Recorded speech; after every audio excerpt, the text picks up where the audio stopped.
सुभाष चंद्र बोस, जिन्हें प्यार से नेताजी कहा जाता है, भारतीय स्वतंत्रता संग्राम के सबसे प्रमुख नेताओं में से एक थे। यद्यपि महात्मा गांधी और जवाहरलाल नेहरू ने भारतीय स्वतंत्रता संग्राम की सफल परिणति के लिए बहुत अधिक श्रेय प्राप्त किया है, सुभाष चंद्र बोस का योगदान भी कम नहीं है। उन्हें भारतीय इतिहास में उनके उचित स्थान से वंचित कर दिया गया है। उन्होंने भारत से ब्रिटिश साम्राज्य को उखाड़ फेंकने के लिए भारतीय राष्ट्रीय सेना, आजाद हिंद फौज की स्थापना की और भारतीय जनता के बीच महान स्थिति हासिल करने के लिए आए। मैं सुभाष चंद्र बोस का जन्म 23 जनवरी 1897 को कटक, उड़ीसा में हुआ था। उनके पिता जानकीनाथ बोस एक प्रसिद्ध वकील थे और उनकी माता प्रभावती देवी एक धर्मपरायण और धार्मिक महिला थीं। सुभाष चंद्र बोस 14 भाई बहनों में 9वें बच्चे थे। सुभाष चंद्र बोस बचपन से ही मेधावी छात्र थे। उन्होंने कलकत्ता प्रांत की मैट्रिक परीक्षा में टॉप किया और कलकत्ता के स्कॉटिश चर्च कॉलेज से दर्शन शास्त्र में प्रथम श्रेणी के साथ स्नातक किया। वह स्वामी विवेकानंद की शिक्षाओं से बहुत प्रभावित थे और एक छात्र के रूप में देशभक्ति के उत्साह के लिए जाने जाते थे। अपने माता पिता की इच्छाओं को पूरा करने के लिए वे 1919 में भारतीय सिविल सेवा के लिए प्रतिस्पर्धा करने के लिए इंग्लैंड गए। 1920 में वे इंग्लैंड में भारतीय सिविल सेवा प्रतियोगी परीक्षा में सम्मिलित हुए और योग्यता के क्रम में चौथे स्थान पर रहे। हालांकि सुभाष चंद्र बोस जलियांवाला बाग हत्याकांड से बहुत परेशान थे और 1921 में भारत लौटने के लिए अपनी सिविल सेवा शिक्षुता को बीच में ही छोड़ दिया। भारत लौटने के बाद नेताजी सुभाष चंद्र बोस महात्मा गांधी के प्रभाव में आए और भारतीय राष्ट्रीय कांग्रेस में शामिल हो गए। गांधी जी के निर्देश पर उन्होंने देशबंधु चित्तरंजन दास के अधीन काम करना शुरू किया, जिन्हें बाद में उन्होंने अपने राजनीतिक गुरुवार के रूप में स्वीकार किया।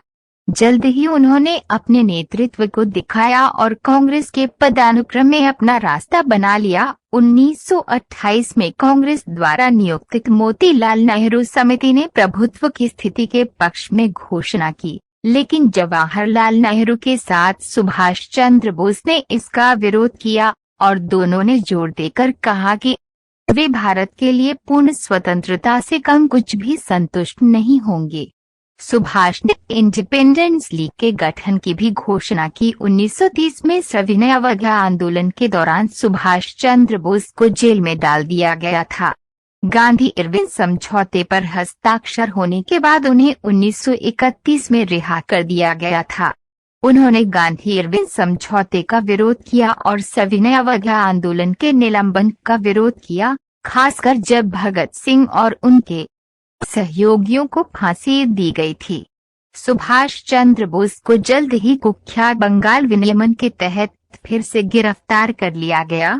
1 साल के बाद उन्हें चिकित्सा आधार पर रिहा कर दिया गया और उन्हें भारत से यूरोप भेज दिया गया। उन्होंने भारत और यूरोप के बीच राजनीतिक सांस्कृतिक संपर्कों को बढ़ावा देने की दृष्टि से विभिन्न यूरोपीय राजधानियों में केंद्र स्थापित करने के लिए कदम उठाए। भारत में अपने प्रवेश पर प्रतिबंध को वैधता बताते हुए सुभाष चंद्र बोस भारत लौट आए और उन्हें फिर से गिरफ्तार कर लिया गया और 1 साल के लिए जेल में डाल दिया गया। 1937 के आम चुनावों के बाद कांग्रेस 7 राज्यों में सत्ता में आई और सुभाष चंद्र बोस को रिहा कर दिया गया। शीघ्र ही बाद में वे 1938 में हरिपुरा कांग्रेस अधिवेशन के अध्यक्ष चुने गए। कांग्रेस अध्यक्ष के रूप में अपने कार्यकाल के दौरान उन्होंने ठोस शब्दों में योजना बनाने की बात की और उस वर्ष अक्टूबर में एक राष्ट्रीय योजना समिति की स्थापना की। अपने पहले कार्यकाल के अंत में त्रिपुरी कांग्रेस सत्र के लिए राष्ट्रपति चुनाव 1939 की शुरुआत में हुआ था। सुभाष चंद्र बोस को महात्मा गांधी और कांग्रेस कार्य समिति द्वारा समर्थित डॉक्टर पट्टाभी सीतारामैया को हराकर फिर से निर्वाचित किया गया था। द्वितीय विश्व युद्ध के बादल क्षितिज पर थे और उन्होंने अंग्रेजों को भारत को भारतीयों को सौंपने के लिए 6 महीने का समय देने का प्रस्ताव लाया, जिसमें विफल रहने पर विद्रोह होगा।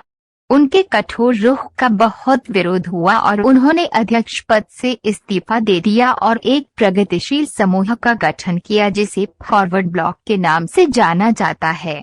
सुभाष चंद्र बोस ने अब महान युद्ध के लिए भारतीय संसाधनों और पुरुषों के उपयोग के खिलाफ 1 जनवरी आंदोलन शुरू किया। उनके आह्वान पर जबरदस्त प्रतिक्रिया हुई और उन्हें कलकत्ता में नजरबंद कर दिया गया। जनवरी 1941 में सुभाष चंद्र बोस कलकत्ता में अपने घर से गायब हो गए और अफगानिस्तान के रास्ते जर्मनी पहुंचे। इस कहावत पर काम करते हुए कि एक दुश्मन का दुश्मन एक दोस्त है, उन्होंने ब्रिटिश साम्राज्य के खिलाफ जर्मनी और जापान का सहयोग मांगा। जनवरी 1942 में उन्होंने रेडियो बर्लिन से अपना नियमित प्रसारण शुरू किया, जिससे भारत में जबरदस्त उत्साह पैदा हुआ। जुलाई 1943 में वे जर्मनी से सिंगापुर पहुंचे।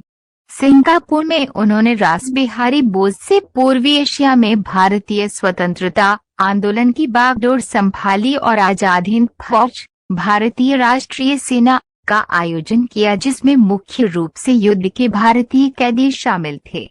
उन्हें सेना के साथ साथ पूर्वी एशिया में भारतीय नागरिकाबादी द्वारा नेताजी के रूप में सम्मानित किया गया था। आजाद हिंद फौज ब्रिटिश शासन से मुक्त कराने के लिए भारत की ओर बढ़ी। रास्ते में इसने अंडमान और निकोबार द्वीप समूह को मुक्त कर दिया। INI जनवरी 1944 में मुख्यालय को रंगून में स्थानांतरित कर दिया गया।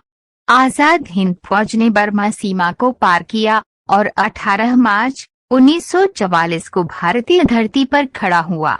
हालांकि द्वितीय विश्व युद्ध में जापान और जर्मनी की हार ने इनको पीछे हटने के लिए मजबूर कर दिया और ये अपने उद्देश्य को प्राप्त